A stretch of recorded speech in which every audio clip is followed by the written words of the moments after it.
Now is a great time to look at food labels. Understanding how to read food nutrition facts labels can help you to make informed decisions about the food that you are consuming.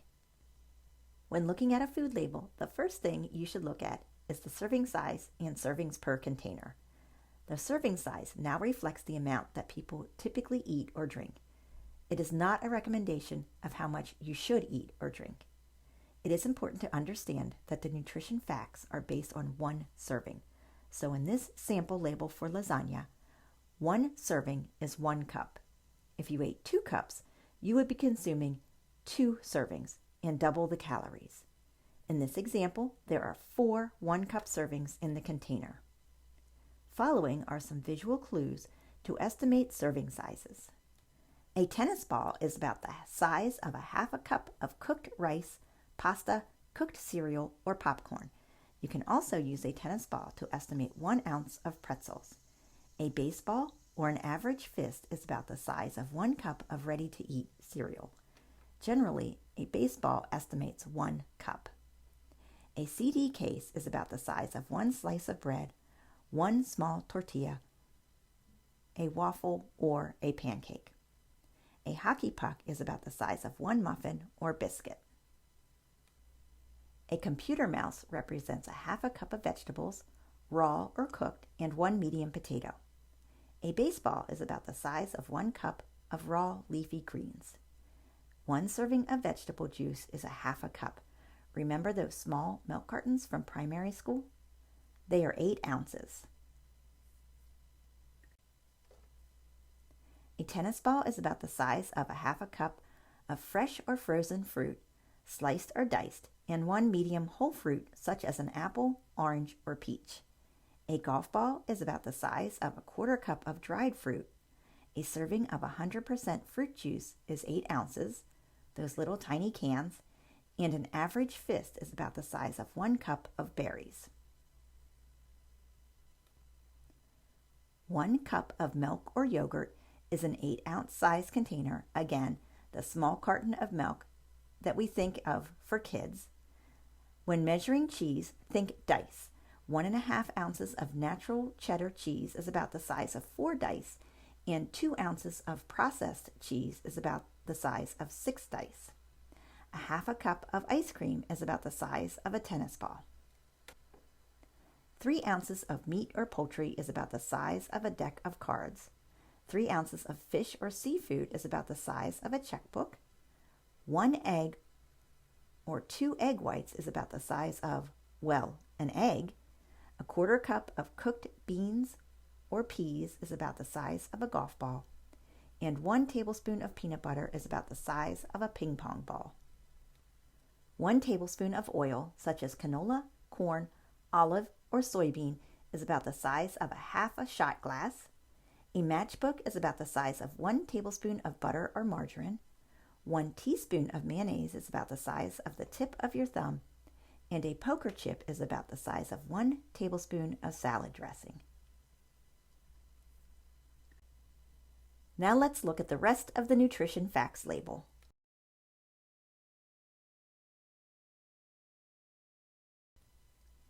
As we learned, calories provide a measure of how much energy you get from a serving of food. Many Americans consume more calories than they need without meeting recommended intakes for a number of nutrients. How does that happen? Empty calories or calories with no nutritional value. The calorie section of the label can help you manage your weight. Remember, simply put, calories in minus calories out equals calories stored. In this example, there are 280 total calories per serving. If you recall, there are 4 servings in this container. So, if you ate the entire package, you would consume 1,120 calories in one sitting. The next section shows you some key nutrients that impact your health. You can use the label to support your personal dietary needs. Look for foods that contain more of the nutrients you want to get more of and less of the nutrients you may want to limit. First, in this section, you will see the values for fat. What is nice is that the label must break out saturated fat and trans fat.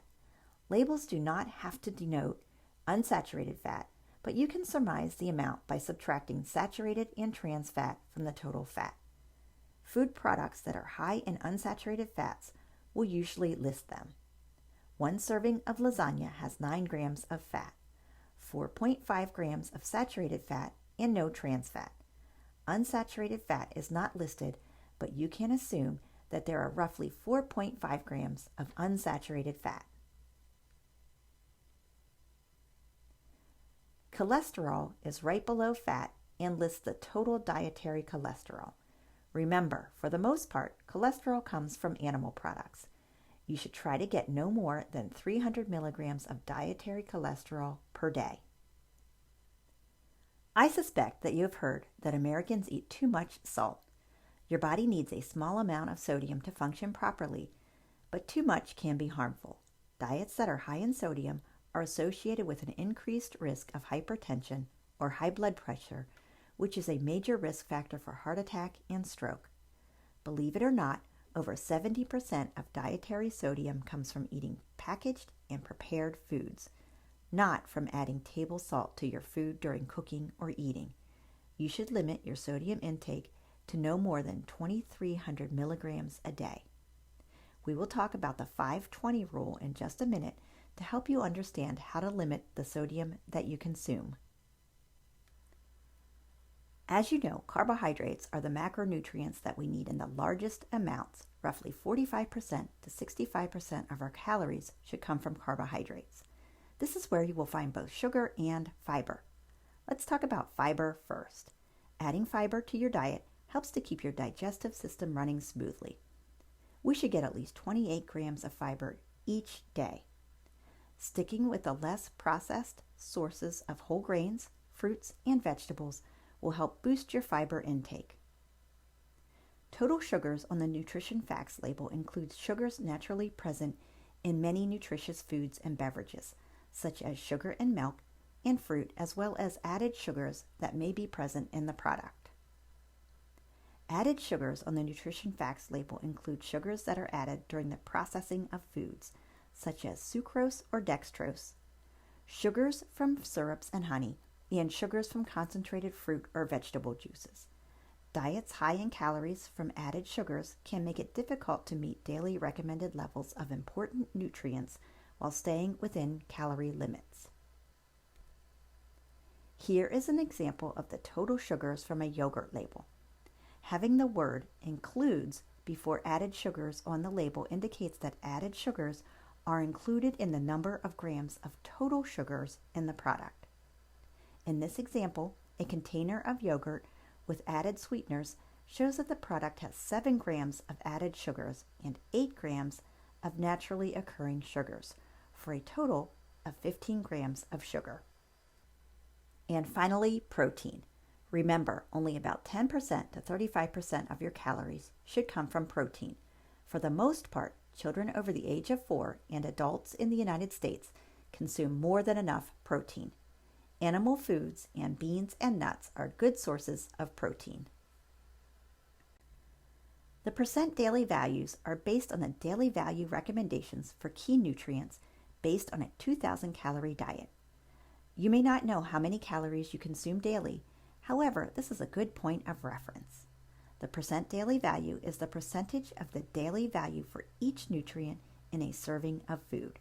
The daily values are reference amounts of nutrients to consume or not to exceed each day. The percent daily value shows how much a nutrient in a serving of food contributes to a total daily diet. The percent daily value helps you determine if a serving of food is high or low in a nutrient. A general rule of thumb is that 5% daily value or less is low and 20% daily value or more is high. So, for nutrients that you want to limit, stick with 5% daily value or less and 20% daily value or more for those nutrients that you want to get more of. This is called the 5-20 rule. For the most part, choose foods higher in percent daily value for dietary fiber, vitamin D, calcium, iron, and potassium, and lower in percent daily value for saturated fat, sodium, and added sugars. Looking at our serving of lasagna, saturated fat is 23% of your daily value and sodium is 37% of your daily value, so both are high. If you eat 2 servings, you will consume half of your fat for the day and about 3/4 of your sodium for the day. However, this food is a good source of calcium at 25% of your daily value. You may have noticed that there are no daily value amounts for trans fat and added sugar. Experts are not able to provide a recommendation for trans fat and added sugar because we should limit both. It is best to choose products that contain naturally occurring sugars. The daily value amount for protein is also not showing on this label. This is typically not required because protein intake is not a public health concern for adults and children over 4 years of age in the United States. Products intended for children under 4 must list the daily value for protein, as well as products making claims such as high in protein. You may encounter a label that looks like this. For certain foods that could be consumed in a single sitting, manufacturers will have to provide dual column labels to indicate the amounts of calories and nutrients on both a per serving and per package basis. The purpose of this type of dual column labeling is to allow people to easily identify how many calories and nutrients they are getting if they eat or drink the entire package at one time. In this example, a bag of pretzels with 3 servings per container shows you how many calories and nutrients would be in one serving as well as in one package. Not all foods come with nutrition facts labels, particularly when you are eating plant foods and other fresh and local products. Nourish by WebMD has a food calculator where you can get a good estimate of the nutrition facts of over 37,000 foods. You can find the link in the lesson content for this module. Making informed decisions about the food that you are eating can help you to maintain a healthy diet.